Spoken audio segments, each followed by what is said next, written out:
Hi, good morning, or afternoon or evening, whenever you're watching this. How are you? How was your week? It's a little early. I'm doing my video a little early this week because Kevin and Emily are getting married. Yay! I've been thinking a lot about this, and so has Kenny. And we've been thinking about the meaning of it. It's a little crazy right now in my world. A little crazy. Lot crazy. And the stress of the wedding is tough for the kids. And so maybe we need to go back to the beginning, back to why they're getting married, back to why we're going through all of this stress to see them get married. So Kenny and I were looking at it and talking about it and thinking about when we got married. And when we got married, my brother read from the Bible, 1 Corinthians 13. And 1 Corinthians 13 is one of my favorites. Love is patient, love is kind. So we kind of looked at it and we're like, what does all of this mean? And how does it relate to the person, you and the person that you love? So kind of looked it up a little bit, right? I'm not going to read it right now, but at the end I'm going to read 1 Corinthians 13 because it's a poem. It's a beautiful song. But in the beginning, it has what love is, right? So there's a whole list of how you treat each other. Love is patient. Patient means, relax a little bit, maybe. Relax a little bit about when somebody does something that you think is bad or hurtful to you. Maybe forgive them. Maybe let them follow through on what they need to do and take care of yourself, but understand that sometimes people do things that are not overly smart, but that doesn't mean that they're bad. It just means that they made a mistake, like we all do. Love is patient, love is kind. It's how we treat other people. We tell the kids, be kind, be nice. Be careful with each other. Love does not envy. That means what you have is yours alone. You don't have to worry about what other people have. You don't have to have what they have. You have what you need, and you take care of what you have. Love does not boast. Basically, all that means is that God knows the good in you. You don't have to tell other people. Sometimes you're going to. Sometimes it feels good. So you figure it out. But you don't have to do that all the time, especially to each other. Love is not proud. And I think what that means is not so much you can be proud. You can be proud of your accomplishments. But you don't have to know that you're better than somebody else because of them. Love is not rude. Rude hurts other people. Always goes back to that, doesn't it? Love is not self-seeking. Put other people ahead of you. We know that too. Love is not easily angered. That's a tough one because sometimes anger comes without you even realizing it. It's a feeling as opposed to a deliberate act. But you do the best you can to understand more than rush toward anger. Love keeps no record of wrongs. To have a relationship with someone and to keep bringing up something that they did a long time ago doesn't help. It's just making you keep thinking on that and forcing the other person to pay for it over and over again. Love does not delight in evil, but rejoices with the truth. And that's kind of self-explanatory. You know what good is. Good is helping other people. Good is caring about other people. Good is being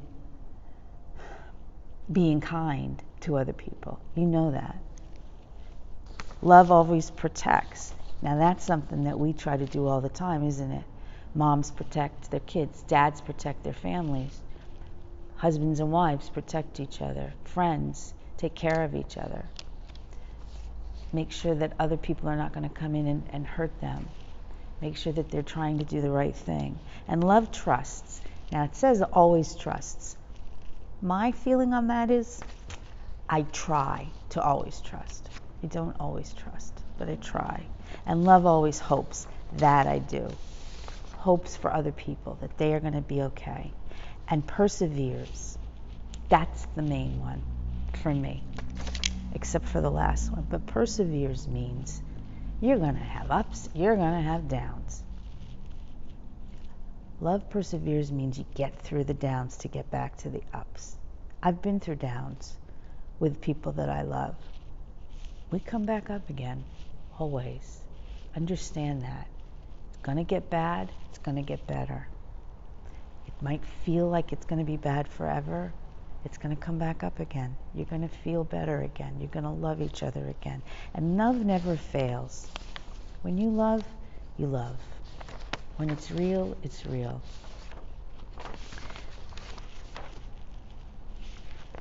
Love comes in different ways. You have love for your children. You have love for your pets. You have love for your friends. You have what's called love for your fellow man, which basically means love for the world in general. The love that you would have for the people of Ukraine with what they're going through. The love that you have for a friend who's going through something rough. The love that you have for your family, your mom, your dad, your kids, your cousins. The love is there no matter what. All of those things cover whatever love that we're talking about. The love that I'm thinking about right now is the love that the husband and the wife have for each other. That's the most important one. And that's the hardest one. That's the one that you live together. You see each other in your best and you see each other at your worst. You still have to do this. You still have to try. You still put the other one first. You still keep that in your head when you're doing things, and you still try to be patient and take care of them. 1 Corinthians 13 is a beautiful, beautiful song. I may speak in different languages of men or even angels, but if I do not have love, I'm only a noisy bell or a ringing cymbal. I may have the gift of prophecy. I might understand all the secret things of God and all knowledge, and I may have faith so great that I can move mountains, but even with all of these things, if I do not have love, then I am nothing. I may give everything I have to feed the poor, and I may even give my body as an offering to be burned, but I gain nothing by doing these things if I do not have love. Love is patient and kind. It's not jealous.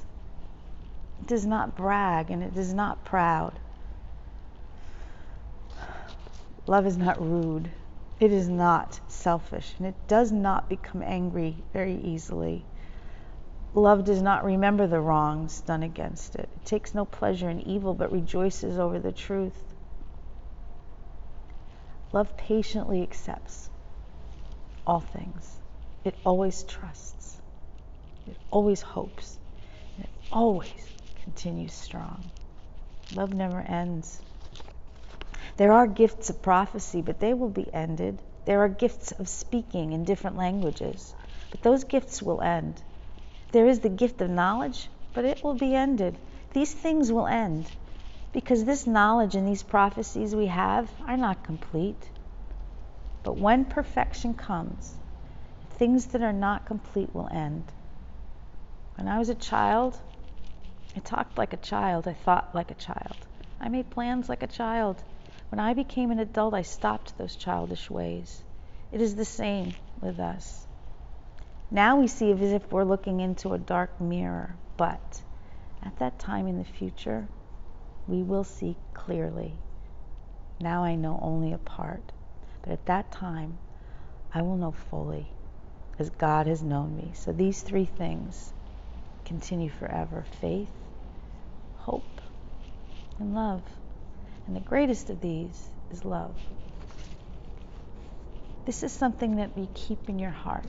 This is something that you have in the back of your head. When you're having a hard time with the person that you love, when there's a fight or there's a hurt that you don't know how to fix, you keep that in your head. That love, patience, kindness. Don't hold things against them. Put them first. Keep that in your head. You don't have to keep the whole thing. You don't have to memorize it. Just know.